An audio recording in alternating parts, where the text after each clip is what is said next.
Crise de sortie sanitaire en Israël, élection législative à venir. En Israël, l'actualité est dense, en effet, et fait le tour du monde d'ailleurs. Pour en parler ce matin, notre invité en direct est le journaliste et blogueur franco-israélien Jacques Benilouche. Bonjour. Bonjour, vous m'entendez bien ? On vous entend très bien, Jacques. Merci beaucoup d'avoir accepté notre invitation ce matin. On a l'habitude d'ailleurs d'entendre votre voix sur cette antenne pour vos analyses, toujours d'ailleurs très intéressantes. Alors Jacques, depuis dimanche 7 mars, les bars, les restaurants, les hôtels, les établissements sportifs et culturels ont rouvert leurs portes. La crise du coronavirus en Israël semble s'étoffer.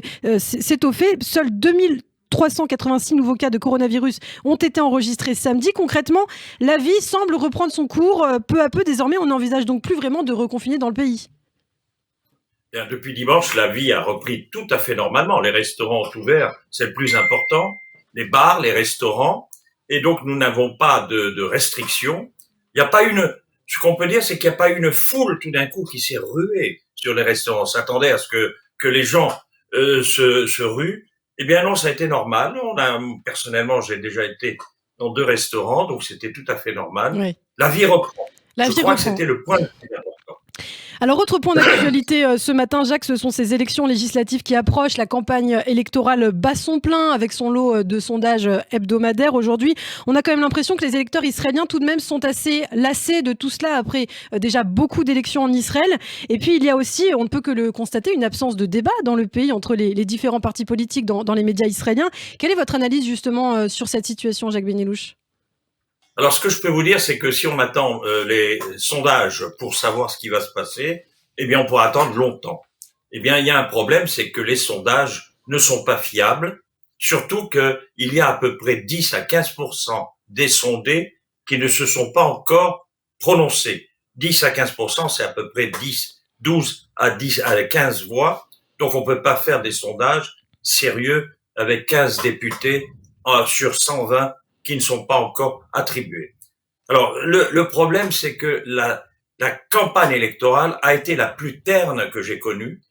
Ça fait la 4e. Oui. Et plus on va, et plus, pratiquement, il n'y a pas de campagne électorale. On ne parle pas de programme. On ne parle pas de décisions qu'il y aura à l'avenir. On ne parle pas des problèmes économiques. Ce sont les plus graves. Vous savez qu'au lendemain du coronavirus, nous allons avoir à régler des problèmes économiques très important. Nous avons un déficit. Alors effectivement, ça se voit pas au niveau du pays. Mais au lendemain de cette crise, nous allons avoir des problèmes. Or, les partis politiques ne nous ont rien appris. C'est un combat de personnes. C'est un combat d'ego. Les opposants à Netanyahou, eh bien, ils se réunissent sur le non, pas de Bibi.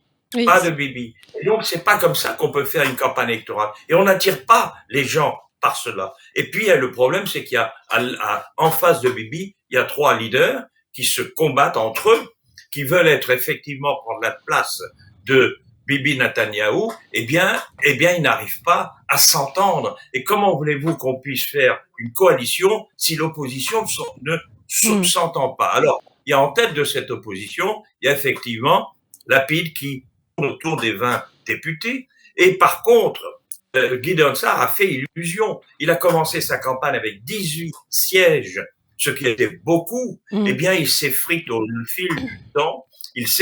fil du temps. Et pour arriver maintenant à peine à 11 voix. Pourquoi? Moi, je donnerais une raison pour l'effritement de Gideon Sa'ar, c'est qu'il ne sait pas que le socle important du parti du Likoud, ce sont les séfarades, je dirais même plus, ce sont les Marocains. Eh bien, s'il n'arrive pas à faire venir à lui ces Marocains qui se sont entièrement dévoués à Netanyahou, il n'arrivera pas à faire exploser le Likoud. Voilà où on en est. Et d'ailleurs, Jacques Benilouche, il y a un problème. Jacques Benilouche, vous parliez de... Il y a un problème, juste pour... Oui, allez-y, terminez. Oui, je voulais dire que les 3 se combattent, c'est-à-dire que Bennett dit je n'irai pas avec Lapid, je ne serai pas du moins ministre sous la présidence de Lapid et inversement. Alors le problème qu'il y a, c'est que on ne sait pas comment on peut faire une coalition dans ce côté-là. Ce qui gêne un petit peu aussi, et je dirais, dans cette coalition, il y a la certitude Vous savez que Gideon Sa'ar a signé et Lapid ont signé à la télévision devant les spectateurs. Ils ont signé un acte comme quoi ils ne rejoindraient pas Netanyahou, mais Bennett ne le fait pas. Bennett veut, disons, protéger son avenir. On ne sait pas ce qu'il veut exactement. Et c'est pour ça qu'il tombe un petit peu dans les sondages. Parce qu'on ne sait pas. Alors certains disent, si tu votes Bennett, tu voteras Netanyahou. Du fait qu'il n'a pas pris position, parce qu'il est prêt à rejoindre l'un ou l'autre des camps qui lui feront une proposition de ministre de la Défense. Voilà pourquoi on en est. Donc c'est une incertitude et c'est vraiment une très mauvaise campagne. Et ce qu'il faut dire, c'est que chacun a choisi une stratégie de communication très différente. Vous en parliez d'ailleurs. Yair Lapid, qui lui a choisi une campagne discrète, plutôt silencieuse, mais finalement qui atteint la 2e place dans les sondages de 8 à 10 sièges du Likoud. Alors évidemment, loin devant, il y a Benyamin Netanyahou qui lui a choisi de se déplacer sur le terrain. Encore hier, il va être dans les implantations en Judée-Samarie. Et puis, il a visité aussi certaines parties arabes du pays. D'ailleurs, il s'est attiré la sympathie des électeurs arabes, puisqu'on l'apprenait hier, un électeur arabe israélien sur 3 souhaite que Benyamin Netanyahou reste Premier ministre. Pour quelle raison, selon vous? Alors, d'abord, on sait facilement, puisque les villages arabes, on sait ce qu'ils sont, on sait que 30% des votes arabes sont pour le Likoud. C'est peut-être étonnant. Ils ne votent pas pour les partis arabes, ils votent pour le Likoud. Or, là, lui, il sait qu'il n'arrive pas à avoir une majorité.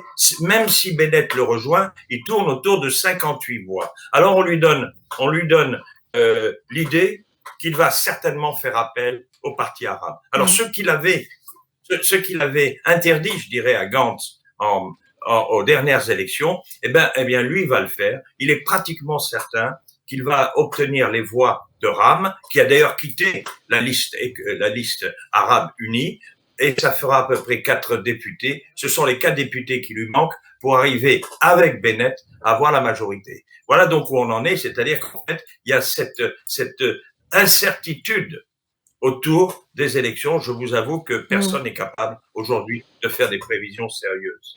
Merci Jacques Benilouche. On espère qu'on vous retrouvera très bientôt. D'ailleurs, édition spéciale ce 23 mars sur Radio J de 21h à 23h. J'aurai le plaisir de vous retrouver, d'avoir plusieurs invités en direct sur cette antenne pour les élections. Merci beaucoup Jacques Benilouche, journaliste, blogueur franco-israélien. On peut vous retrouver sur votre blog Temps et Contre-temps. Merci beaucoup Jacques Benilouche. À très bientôt sur Radio J.